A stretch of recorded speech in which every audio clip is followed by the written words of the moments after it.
आज के इस नए गहन अध्ययन में हम जिस स्रोत सामग्री पर चर्चा करने वाले हैं वो कोई लंबी चौड़ी किताब नहीं है, ना ही कोई शोध पत्र है। बिल्कुल, बल्कि यह एक बहुत ही विस्तृत और एकदम गहरे रंगों से भरी हुई एक कलाकृति है। एक ऐसा चित्र है जिसके बिल्कुल शीर्ष पर बड़े बड़े अक्षरों में लिखा है माँ शीतला कथा। और ये सिर्फ एक साधारण धार्मिक चित्र नहीं है। ये दृश्य कहानी कहने की कला यानी विजुअल स्टोरी टेलिंग का एक बहुत ही जटिल और बेहतरीन उदाहरण है।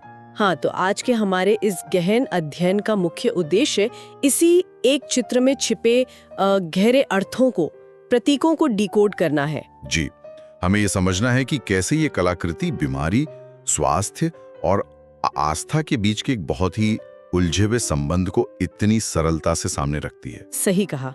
तो चलिए इसे थोड़ा विस्तार से समझते हैं ताकि दिमाग में एक स्पष्ट तस्वीर बन सके। हाँ। अगर हम इस चित्र के बिल्कुल बीचों बीच स्थित मुख्य दृश्य पर नजर डालें, जो कि सबसे ज्यादा ध्यान खींचने वाला हिस्सा है। हाँ, केंद्र में एक देवी की बहुत ही प्रभावशाली आकृति है जिन्हें माँ शीतला के रूप में दर्शाया गया है। उनके चेहरे पर एक स्पष्ट दैवी तेज है, लेकिन जो बात तुरंत ध्यान खींचती है वो आमतौर पर देवी देवताओं से जुड़ी भव्यता से बिल्कुल अलग है। बिल्कुल अलग है। मेरा मतलब है कि वो किसी शेर, बाघ या हंस पर सवार नहीं है। उनकी सवारी एक गधा है। एक गधा। यहाँ जो बात सबसे ज्यादा दिलचस्प है वो ये है कि ऐतिहासिक और सामाजिक दृष्टि से देखें तो गधे को हमेशा एक ऐसे जीव के रूप में देखा जाता है जो बोझ उठाता है। हाँ, जो गंदगी या मिट्टी वाले रास्तों पर बिना थके चलता रहता है। सही कहा। इसे अक्सर समाज के निचले तबके या अशुद्धता से जोड़कर देखा जाता रहा है और यही इस चित्र की सबसे बड़ी खासियत है। मैं भी यही सोच रही थी कि एक दैवीय शक्ति के लिए एक ऐसे जानवर को चुनना जो बीस्ट ऑफ बर्डन है। हाँ, ये दर्शाता है कि यह देवी महलों या स्वर्ग की नहीं है, बल्कि एकदम जमीनी हकीकत और धूल मिट्टी से जुड़ी है। गधे को यहाँ बीमारियों और कष्टों दूर उस भारी बोझ को ढोने वाले प्रतीक के रूप में देखा जा सकता है जिसे इंसान अकेले नहीं उठा सकता। और उनकी जो चार भुजाएं हैं, उनमें जो वस्तुएं हैं, वो इस जमीनी हकीकत को और भी पुख्ता करती हैं। बिल्कुल।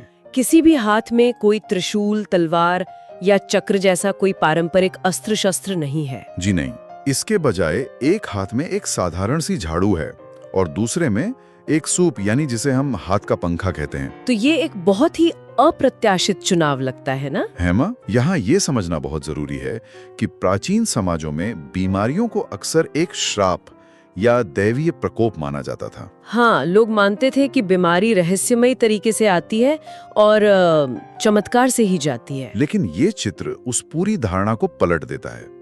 झाड़ू और सूप सीधे तौर पर घरेलू श्रम और साफ सफाई से जुड़े हैं। सही बात है। देवी के हाथों में इन्हें देकर चित्रकार ने असल में रोजमर्रा के उस कठिन और थका देने वाले काम को ही दैवीय दर्जा दे दिया है। ये एक बहुत बड़ा वैचारिक बदलाव है। मैं कहूंगा कि ये चित्र कह रहा है कि दैवीय चमत्कार आसमान से नहीं गिरेगा, बल्कि वो घर के फर्श को बुहारने और गंदगी को बाहर निकालने के कठोर शारीरिक श्रम में छिपा है। अशुद्धियों को भौतिक रूप से हटाना ही यहाँ असली जादू है। क्या बात है। और तीसरे हाथ में एक कलश है जिसके अंदर कुछ खास तरह के पत्ते रखे हुए हैं। चित्र की बनावट से ये स्पष्ट रूप से नीम के पत्ते लगते हैं। हाँ, नीम के पत्तों या शुद्ध जल का उपयोग कोई अंधविश्वास नहीं है। ये सदियों पुराना और परखा हुआ प्राकृतिक उपचार है। हाँ, नीम के एंटीबैक्टीरियल गुण तो सभी जानते हैं। बिल्कुल। तो ये केंद्रीय आकृति सिर्फ पूजा के लिए नहीं है, ये अपने आप में एक संपूर्ण प्राकृतिक चिकित्सा और स्वच्छता अभियान का दृश्य प्रतिनिधित्व है। ये एक तरह से दैवत्व को सीधे पब्लिक हेल्थ या जन स्वास्थ्य के साथ जोड़ देना है। अब अगर हम इस मुख्य और शांत आकृति से नजर हटाकर चित्र के बाईं ओर देखें तो माहौल एकदम से भारी हो जाता है। हाँ, बायां हिस्सा सीधे तौर पे रोग, कष्ट और जीवन की उस संघर्ष को दर्शाता है जब कोई महामारी या संक्रामक बीमारी किसी समुदाय पर हमला करती है।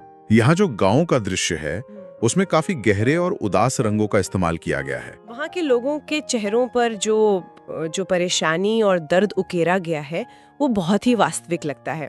सबसे ज्यादा विचलित करने वाली बात यह है कि वहां मौजूद छोटे बच्चों से लेकर बुजुर्गों तक सभी के शरीर पर लाल रंग के दाने या चकत्ते बहुत ही स्पष्ट रूप से दिखाई दे रहे हैं। यह स्पष्ट रूप से चेचक यानी पॉक्स या किसी ऐसी ही गंभीर संक्रामक त्वचा रोग का चित्रण है।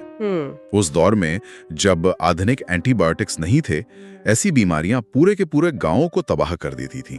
ये बायां हिस्सा उस सामूहिक डर और बेबसी का दस्तावेजीकरण कर रहा है। लेकिन एक बात मैंने गौर की कि इस बेबसी और निराशा के बीच भी चित्र में एक अजीब सी गतिशीलता है। लोग सिर्फ हाथ पर हाथ धरे या हार मानकर नहीं बैठे हैं। और यहीं पर यह कलाकृति अपनी सबसे गहरी बात कहती है। निराशा के उस माहौल में भी एक एक्शन चल रहा है। हाँ, वहाँ एक महिला है जिसके साथ एक गधा है और उसके हाथ में बिल्कुल वैसा ही कलश और नीम के पत्ते हैं जैसे केंद्र में देवी के हाथ में है। ऐसा लगता है जैसे वो महिला उस दैवीय उपचार प्रक्रिया की एक जमीनी कार्यकर्ता या प्रतिनिधि है। बिल्कुल, वो बीमारों के बीच जाकर वही काम कर रही है जिसका प्रतीक माँ शीतला है। और उसके ठीक पास एक अन्य व्यक्ति को जमीन पर झाड़ू लगाते हुए दिखाया गया है। यह बहुत ही शक्तिशाली दृश्य है। बहुत शक्तिशाली। जब चारों तरफ मौत और बीमारी का साया हो, तब भी एक इंसान साफ सफाई का अपना बुनियादी काम नहीं छोड़ रहा है। यह संकट के समय में व्यवहारिक कदम उठाने की जिद को दर्शाता है। इसी संघर्ष वाले हिस्से में एक इमारत की दीवार पर एक बोर्ड लगा हुआ है जो इस पूरी कहानी का रुख ही तय कर देता है। इस बोर्ड पर अंग्रेजी और हिंदी दोनों भाषाओं में स्पष्ट रूप से लिखा है स्वच्छता एंड श्रद्धा। इस एक छोटे से बोर्ड का समाजशास्त्रीय महत्व बहुत बड़ा है। अंग्रेजी और हिंदी दोनों का उपयोग ये संकेत देता है कि ये संदेश किसी एक खास समय या सिर्फ एक सीमित ग्रामीण तबके के लिए नहीं है। ये एक सार्वभौमिक नियम है। बिल्कुल। और ये दोनों शब्द स्वच्छता और श्रद्धा एक साथ मिलकर काम कर रहे हैं। यहाँ ये नहीं कहा गया है कि केवल श्रद्धा ही बचा लेगी। हाँ, स्वच्छता को श्रद्धा के बराबर बल्कि उससे पहले रखा गया है। यह इस चित्र का कोर थीम है। प्राचीन समय में नियमों का पालन करवाना बहुत मुश्किल होता था। अगर किसी को सिर्फ ये कहा जाए कि गंदगी से दूर रहो, बीमारी फैलेगी, तो शायद वो गंभीरता से न ले। सही कहा। लेकिन अगर उसी साफ सफाई को श्रद्धा और धर्म के साथ जोड़ दिया जाए तो वह एक अटल नियम बन जाता है। ये एक तरह से जन स्वास्थ्य की नीतियों को धर्म के आवरण में लपेटने की एक बहुत ही चालाक और प्रभावी रणनीति थी। अब इस स्वच्छता और श्रद्धा वाले पुल को पार करते हुए अगर हम चित्र के दाईं ओर चलें तो दृश्य पूरी तरह से बदल चुका होता है। एकदम विपरीत दृश्य है वहाँ। अब यहाँ कहानी पूरी तरह बदल जाती है। बाईं तरफ जहाँ लाल दानों और दर्द का साम्राज्य था, दाईं तरफ किसी के शरीर पर बीमारी का कोई नामो निशान नहीं है। दाईं तरफ का हिस्सा एक स्पष्ट कॉन्ट्रास्ट या विरोधाभास पेश करता है। इस स्पष्ट रूप से महामारी के बाद का दृश्य है। कला की भाषा में कहें तो ये बिफोर एंड आफ्टर का बहुत ही सटीक चित्रण है। चेहरे खिले हुए हैं और लोग एक साथ मिलकर लोक नृत्य कर रहे हैं, जो काफी हद तक गुजरात के गरबा जैसा प्रतीत होता है। यह सामूहिक नृत्य केवल खुशी का प्रतीक नहीं है, ये एक समुदाय के वापस जुड़ने, उनके हीलिंग प्रोसेस के पूरा होने का जश्न है। जब कोई महामारी जाती है तो वो सिर्फ शरीर को नहीं बल्कि समाज के ताने बाने को भी तोड़ देती है। यह नृत्य उसी ताने बाने के दोबारा बुनने का प्रतीक है। और इस जश्न के पीछे का जो भौतिक वातावरण है वो भी बहुत कुछ कहता है। बैकग्राउंड में एक बहुत ही शांत और साफ नदी बह रही है। जो घर दिखाई दे रहे हैं वो एकदम साफ सुथरे और व्यवस्थित हैं। चारों तरफ हरे भरे पेड़ हैं। ये दिखाता है कि बाईं तरफ जो झाड़ू लगाने का काम शुरू हुआ था उसने अब एक स्थायी रूप ले लिया है। हाँ, वो सिर्फ एक दिखावा नहीं रहा। बिल्कुल, वो साफ सफाई अब सिर्फ बीमारी से बचने का एक तात्कालिक उपाय नहीं है, बल्कि वह उनकी जीवन शैली का हिस्सा बन चुकी है। यह पर्यावरण और मानव स्वास्थ्य के बीच के गहरे संबंध को स्थापित करता है। इसी दाईं तरफ चित्र के निचले हिस्से में एक बहुत ही खूबसूरत दृश्य भी है। कुछ लोग एक छोटे से मंदिर या श्राइन के सामने हाथ जोड़े बैठे हैं। मंदिर के अंदर देवी की मूर्ति है और बाहर पूजा की थाली और प्रसाद रखा हुआ है। ये दृश्य यह याद दिलाता है कि विज्ञान और व्यावहारिक उपाय अपनाने का मतलब ये नहीं है कि इंसान अपनी आस्था छोड़ दे। जब संकट टल गया और स्वास्थ्य लौट आया, तब उस समुदाय ने कृतज्ञता व्यक्त करने के लिए उसी श्रद्धा का सहारा लिया। ये एक बहुत ही संतुलित दृष्टिकोण है। जब संकट था तब श्रद्धा ने उन्हें मानसिक संबल दिया और स्वच्छता ने शारीरिक सुरक्षा, और जब संकट टल गया तब श्रद्धा ने उन्हें विनम्र बनाए रखा। इस पूरे चक्र को चित्रकार ने एक ही कैनवस पर बहुत ही बुद्धिमानी से समेट लिया है। एक तरफ बीमारी का कहर और संघर्ष है, बीच में दैवी प्रेरणा है जो सफाई और प्राकृतिक उपचार का संदेश दे रही है, और दूसरी तरफ उसका सफल परिणाम है। और इन सभी दृश्यों को एक सूत्र में पिरोने का काम करता है चित्र के बिल्कुल निचले हिस्से में लिखा हुआ एक बड़ा सा बैनर, जी, जो इस पूरी कथा का निष्कर्ष है। इस बैनर पर लिखा है, जहां स्वच्छता और श्रद्धा होगी वहां रोग और कष्ट नहीं टिकेंगे। अगर हम इसे व्यापक नजरिए से देखें तो ये पंक्ति कोई साधारण धार्मिक उपदेश नहीं है। नहीं, बिल्कुल नहीं। ये पब्लिक हेल्थ की एक बहुत ही आधुनिक और वैज्ञानिक चेतावनी है। ये साफ तौर पर घोषित कर रहा है कि बीमारी को दूर रखने के लिए केवल प्रार्थना करना काफी नहीं है। ये बात उस समय के समाज के लिए कितनी क्रांतिकारी रही होगी।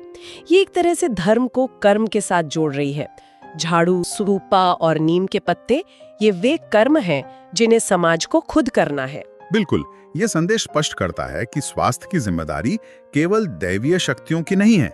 देवी तो केवल रास्ता दिखा रही हैं, उपकरण थमा रही हैं। उन उपकरणों का इस्तेमाल करना, अपने आसपास के वातावरण को शुद्ध रखना इंसानों के हाथ में है। ये देखना अद्भुत है कि कैसे पुराने समय में स्वास्थ्य अभियानों को लोगों तक पहुंचाने के लिए कला और आस्था का सहारा लिया जाता था। जब टीवी या इंटरनेट नहीं था तब इस तरह के चित्र ही वो माध्यम थे जो एक अनपढ़ व्यक्ति को भी हाइजीन और साफ सफाई का सबसे जटिल विज्ञान समझा सकते थे। और उन्होंने इसे कितने प्रभावी ढंग से किया।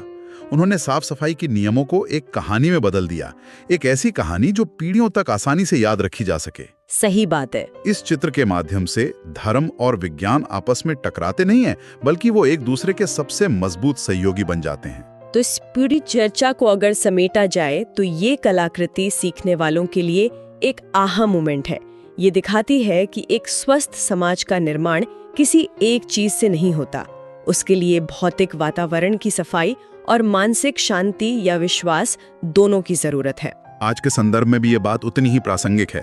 हमारे आसपास का साफ सुथरा वातावरण और हमारे भीतर का विश्वास, ये दोनों मिलकर ही किसी भी स्वास्थ्य संकट का सामना करने की ताकत देते हैं। यह चित्र हमें याद दिलाता है कि बुनियादी साफ सफाई और प्रकृति के साथ तालमेल बिठाना किसी भी समाज के सर्वांगीण विकास के लिए सबसे पहली शर्त है। ये एक ऐसा नजरिया है जो पुरानी परंपराओं और आधुनिक विज्ञान के बीच की खाई को पाट देता है।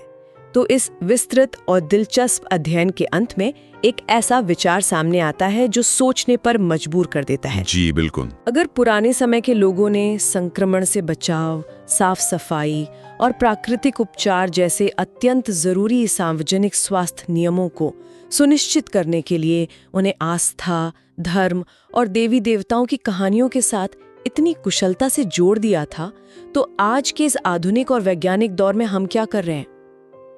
ये एक बहुत ही अहम सवाल है। आज हम अपने स्वास्थ्य, अपनी जलवायु और अपने पर्यावरण को बचाने के लिए जो बुनियादी प्रयास कर रहे हैं, क्या हम उन्हें अपनी संस्कृति का गहरा हिस्सा बना पा रहे हैं?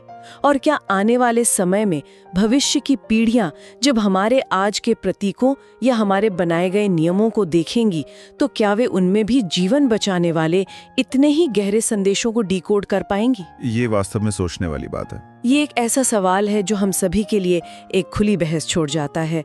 आज के इस गहन अध्ययन को यहीं विराम देते हैं। ज्ञान की यह खोज आगे भी जारी रहेगी।